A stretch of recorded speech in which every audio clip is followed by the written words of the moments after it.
mong này trái new free ni pipang mệt vả nhưng được leva khắp những hàng claim đa nhưng lời này mềm đùng rạ này rim char rim ní tùy được buộc Việt Nam rạ này lẽ mày ruồi bộ màu phải tự mong ố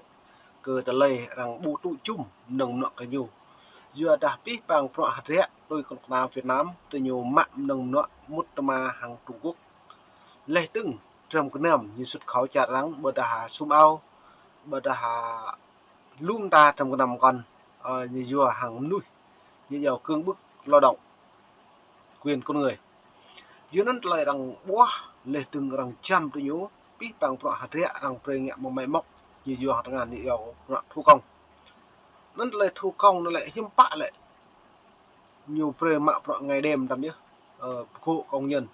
mạ pro này đi luôn ta như giàu tự chọn nuôi bây giờ thun mạ pro lệ từng cụ bình thôn thà mạ pro mà chưa nó dấp trong cái nằm bình bò màu bình phù mạ pro như giàu công nhân màu ít bằng rạm á bờ đạp bằng pro nhám bờ đạp bằng lấy sum áo bờ đạp bằng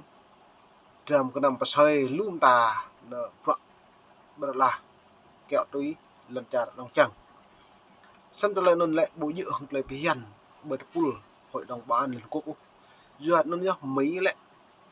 như bộ đội Trung Quốc nâng nọ Trung Quốc mang đơn vật lần tràn Việt Nam nó này là buộc Việt Nam lại nhiều rung là bằng tỷ đô la lắm hàng triệu đô la lắm nhé coi trả lời nhiều thiệt hại coi trả lời hàng hóa chả mỹ bộ đội Trung nó mày màu video mày bị xem lăng tạo một thùng plan này là buộc nhiều rung một triệu có trong cái ném vật sầm áo vật bột trò nhấp nông nọ lắm nhé coi trả lời nhố cương bức của lao động nên mày bị xem lăng bịa video một vài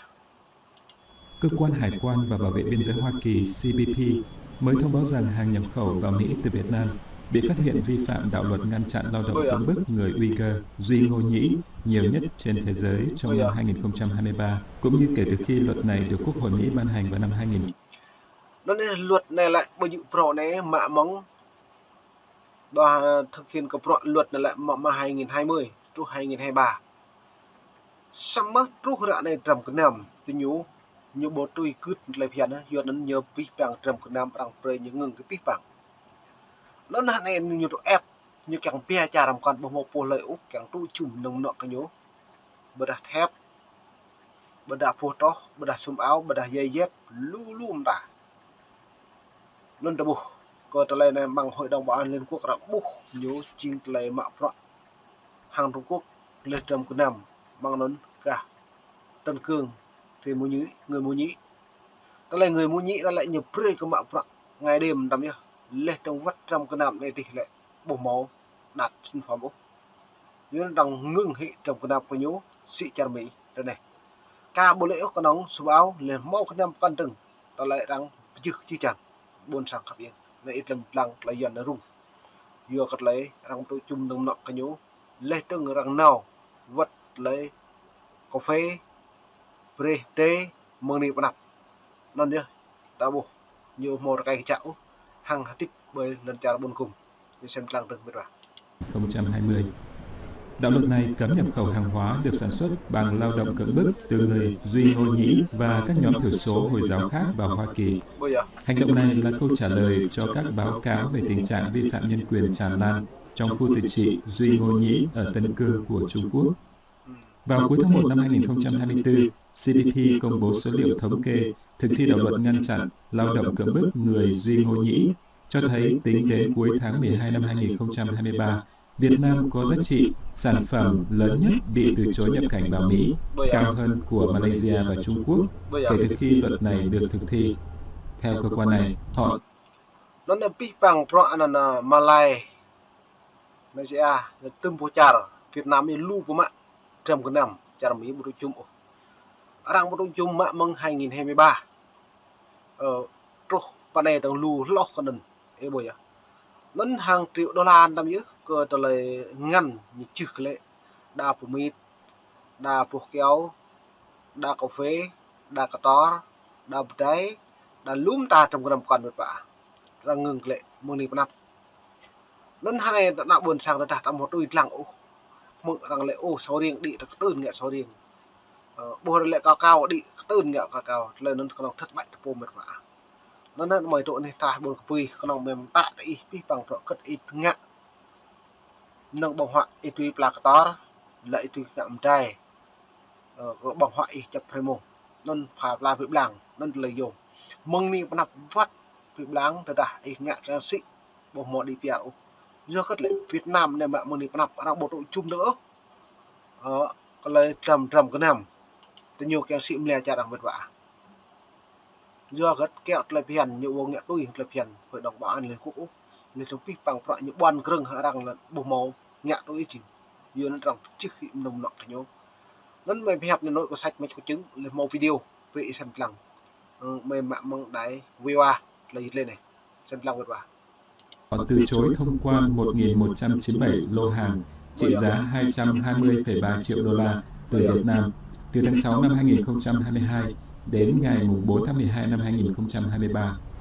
Malaysia có 454 lô hàng trị giá 164 triệu. Dựa nó được cấp pi bằng trầm cái nằm rằng tình cái lệ mở mong nó rằng bộ nhân mà mong ngân 2020 2022 2023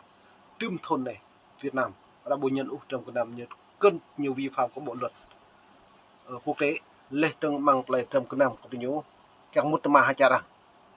sampai cara kalau Việt Nam ấy lù của mạng nó nâng mừng đi nạp trong lù lóc nó nâng vật cà phê tiêu như xị như giàu ban ngoài lên đang căn chung đúng không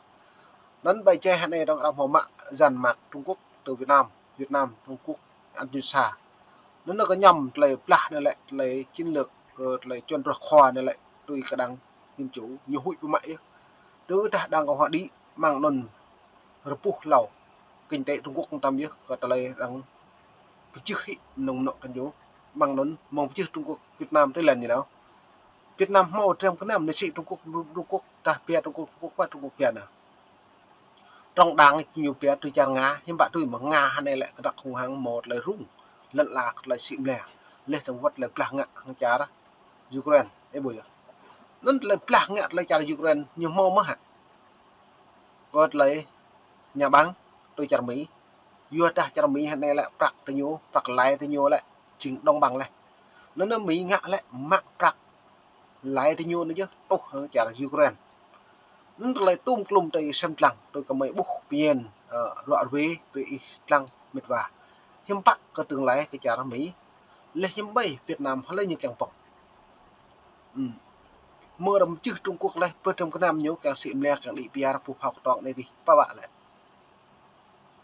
do đó lại nâng cấp chiến lược và chính trị kinh tế và công bằng thế giới của hàng lần chặt Việt Nam như tôi mà tôi hàng tổng thống Joe Biden run bởi đi lần chặt Việt Nam nhớ giữa các như lệ càng đi PR nâng cấp quan hệ hai nước song phương phát triển về kinh tế hiếm bác Joe Biden đoàn cái nhớ pre S16 lệ thằng bạc 3.000 tỷ đô la chẳng đi đủ Việt Nam xây dựng công ty này không đi xăm prao trong pre đúng mức để bố mà ta lại Joe Biden đoàn hơn nhiều lớn như tùy máu mà như ngạm mà pre trong pre đúng mức tôi đã bổ lại Việt Nam trả ra công ty trả ra được nhau lệ tương này xây dựng công ty Samsung và đặt công ty Oppo mình phương hướng lại càng đúc mở đi lần chặt Việt Nam đấy mang đơn vật cỡ bằng tà dần về tiền mặt xăm lăng Việt Nam bôi dập tiêu chuẩn quốc tế nhưng bạn như nó đúc và anh ấy ngại trả Malay thế bây giờ duyên nó lại này hiếm bạn lại đã buộc nên mày phải xem lăng bịa cả một tổ chung nâng nọ Việt Nam tạo mừng rồi này triệu đô la bị từ chối, trong khi Trung Quốc có 808 lô hàng trị giá 69 triệu đô la bị từ chối.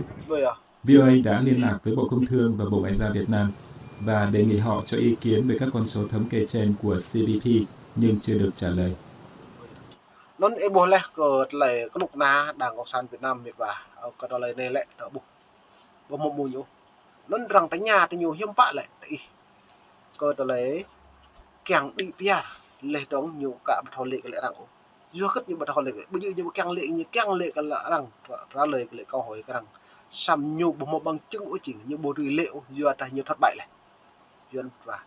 nó nên là gì đây nhiều free ni pi pang merwa yang bun sang khắp những hàng sân lăng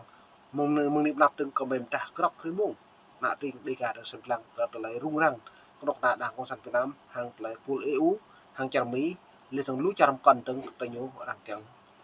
nhú mạ pro hàng lại tâm tự tâm đơ liên thằng khắp nước buồn sang liên âm Iru có nước buồn sang với DPR liên tôi cướp lập hiện hội đồng bảo an Liên Quốc màu tươm lên thì nhú mong mong những bọn cường lần chả tập ngữ lần chả cái như bộ nên chơi nhiều free ni ta bạn đi một lại